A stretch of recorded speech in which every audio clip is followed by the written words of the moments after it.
Very ఫార్మల్గా ఏం చెప్పలేను కానీ అందరం మనమే, మన ఫ్యామిలీ మెంబర్సే. బట్ ఫస్ట్ ఆఫ్ ఆల్ నా ఆహ్వానాన్ని మన్నించి నా ఫ్రెండ్స్, నా నే ఎప్పుడు నాకు 24/7 ఏ కష్టం వచ్చినా, ఏ ప్రాబ్లం వచ్చినా ఇమీడియట్గా నాతో ఉండే నా ఫ్రెండ్స్ వీళ్ళల్లో ఇంకా ఉన్నారు. కానీ కుదరక రాలేకపోయారు. Otherwise they would have come here.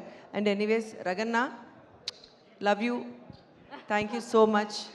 అంటే బేసిక్గా రగన్న మామూలుగా మా ఫంక్షన్లు, మా సినిమాలకి పెద్దగా అంటే ఈవెన్ నేను కూడా పెద్ద ఇంట్రెస్ట్ చూపించను. బట్ అయినా ఒక్క ఫోన్ కాల్కి నా ఫ్రెండ్స్ అందరూ నాకు ఇక్కడ ఉన్నందుకు I'm so happy. Thank you darlings, thank you so very much.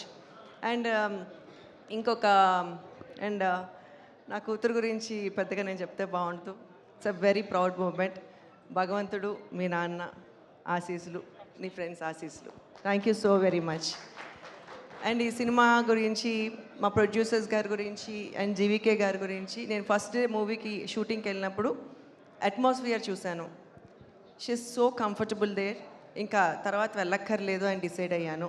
దాని ఇంట్లో పిల్లలాగా అంత బాగా కేర్ తీసుకుని అంత చక్కగా చూసుకున్నారు. Not even producer and director గారు, ఈవెన్ ఎస్తర్, ధన్య, మన